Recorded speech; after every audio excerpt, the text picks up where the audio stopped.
Praise the lord. పునరుద్ధానుడైన యేసుక్రీస్తు నామంలో మీ అందరికీ శుభాభివందనాలండి. బాగున్నారా? యేసయ్య మీ అందరినీ ఆశీర్వదించును గాక. అనుదిన వాత్సల్యత అను నేటి వాక్య ధ్యానాంశాన్ని ఉదయకాలం ధ్యానించుకుందాం రండి. పరిశుద్ధ బైబిల్ గ్రంథములో నుంచి గలతీలు రాసిన పత్రిక 6వ అధ్యాయము 7వ వాక్య భాగాన్ని నేను చదువుతాను. వీలైతే బైబిల్ తెరిచి వాక్యాన్ని గమనించండి. మోసపోకుడి, దేవుడు వెక్కిరింపబడడు.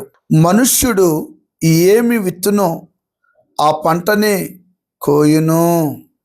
దేవునికి స్తోత్రము కలుగును గాక.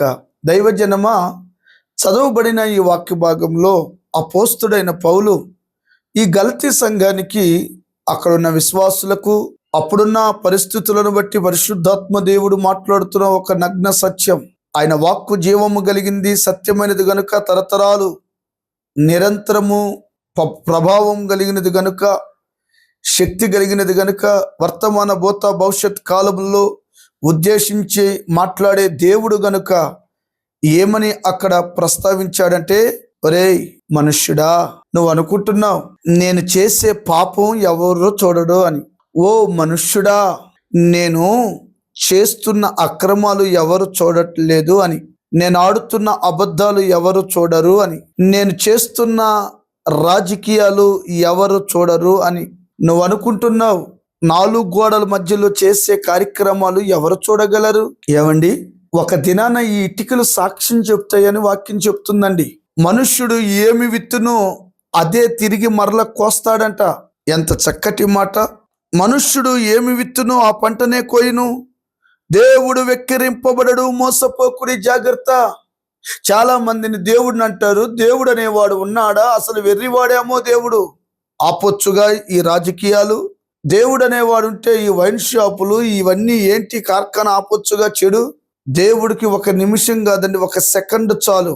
ఆయన ప్రేమ కలిగిన దేవుడంట. ఒక మనిషి మార్పు కోసం దీర్ఘశాంతముతో కనిపెడుతున్నాడట. ఎందుకో తెలుసా?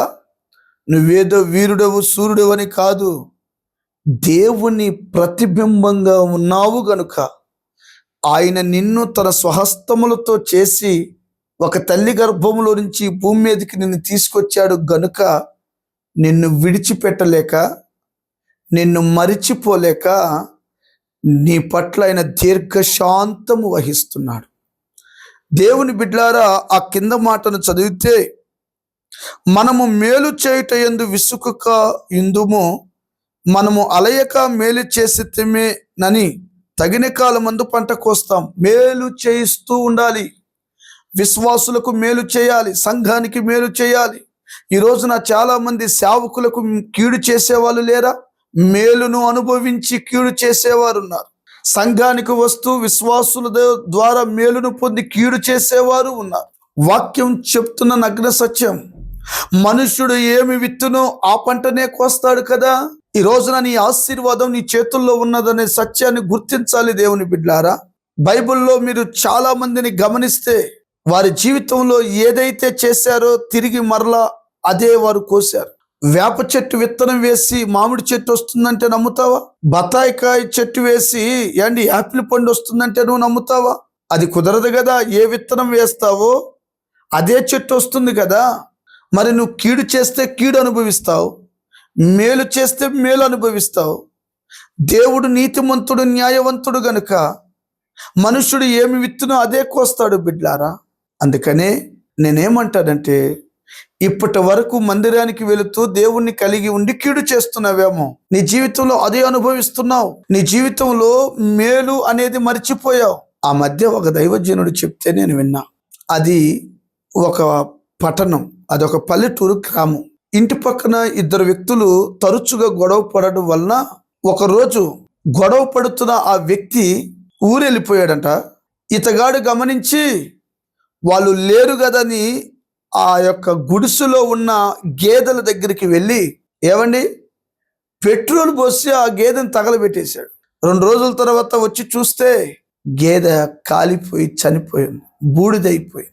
ఆ యజమానుడు గుండెలు బాదుకొని ఏడ్చాడు. అయ్యో, నేను చేసిన నా మీద పగకి కోపానికి ఎవడో ఈ పని చేశాడు, కానీ చూడలేదు గనుక నేరాన్ని మోపలేక కన్నీరు కార్చాడు.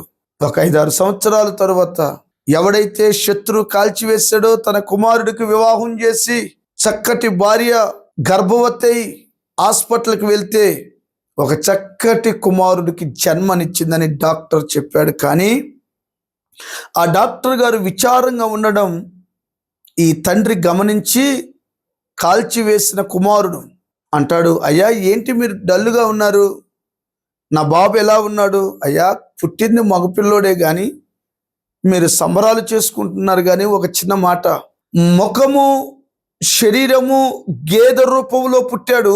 ఈ శరీరం అంతా నల్లని చర్మముతో వెంట్రుకలతో పుట్టాడు. ముఖమంతా గేదె. చూసారా బిడ్లారా, మనుష్యుడు ఏమి విత్తాడో ఆ పంటనే కోసాడు. చూసావా? దేవుడు వెక్కిరించబడడు, జాగ్రత్త. ఈ రోజున ఈ వాక్యం వింటున్న నీతో ప్రభు మాట్లాడుతున్నాడు, మేలు చేయి, విసుకొద్దు మేలు చేయుటలో. ఎవరికి సాధ్యమైనంత వరకు కీడు చేయకు. నీకు నచ్చకపోతే దేవుని చేతికి అప్పగించి ప్రార్థన చేసుకో. ఏవండి, ఎంత దుఃఖపడిపోయి ఉంటుందా కుటుంబం. అప్పుడు ఊరు మొత్తం అన్నారట, ఆ గేదెని చంపింది ఎవడో కాదు, వీళ్ళ నాన్నే. చూసావా కొడుకు యొక్క మనవడు పరిస్థితి ఏమైందో అన్నారట. బ్రతిమలాడుతున్నా, మేలు చేయి, కీడు చేసిన వాడికి కూడా మేలు చేయి. నీ పిల్లల తనాంతరాన్ని నువ్వు మేలు అనుభవిస్తావు. ఇంకొక మాట చెప్పనా, దావీదుకి మేలు చేస్తూ వచ్చాడు ఎవరు? ప్రాణ స్నేహితుడైన యోనాతాను. తన జీవితంలో ఎన్నడూ కీడు చేయలేదు. తండ్రి కీడు చేస్తూ ప్రయత్నం చేస్తే యోనాతాను దావీదు మనస్సు పెనవేయబడింది గనుక యోనాతాను దావీదుకి మేలు చేసినందుకు దావీదు ఏం చేశాడో తెలుసా? సౌలు యోనాతాను చనిపోయిన తరువాత తన కుమారుడైన అనగా సౌలు యొక్క మనవడు మెఫీబోషెతు రెండు కాళ్ళు లేని కుంటివాడు లోదేబారులో ఉన్న వాడిని పిలిపించి రాజు బల్ల ఎదుట కూర్చోబెట్టి పోగొట్టుకున్న ఆస్తిని తిరిగి ఇప్పించాడు. చూసావా, ఏది విత్తుతావో ఆ పంటనే కోస్తావు. సమయం పడుతుందేమో కానీ ప్రస్తుతం నువ్వు హేళనగా కనబడుతూ ఉండొచ్చు, మేలు చేస్తూ. ఒక దినాన సమృద్ధైన పంటను నువ్వు కోస్తావు. ఈ మాటలు ఏదో వెర్రి మాటలు అనుకోవచ్చేమో, ఇది జీవము కలిగిన దేవుని మాటలు, ప్రభావము కలిగిన మాటలు. మేలు చేయండి, ఆ మేలుకు తగిన నీతి కార్యాల ద్వారా నీ పిల్లల తనాంతరాన్ని దేవుడు ఆశీర్వదించునుగాక. తలలు వంచండి, చిన్న ప్రార్థన. ప్రేమ కలిగిన మహాపరిశుద్ధుడు అయిన దేవా, నువ్వు గొప్ప దేవుడవు కదా నాయనా. మనుష్యుడు ఏమి విత్తునో ఆ పంటనే కోస్తాడు. దేవుడు వెక్కిరింపబడడు, జాగ్రత్త. మేలు చేయుటలు విసిగిపోవద్దు అన్నావయ్యా. మొదట నాకు, వాక్యం వింటున్న ప్రజలందరికీ మేలు చేసే సుబుద్ధిని కలగ చేయమని యేసు నామమున అడిగి పొంది నాము తండ్రి, amen. Thank you. God bless you. దేవుడు మీ అందరినీ ఆశీర్వదించును గాక.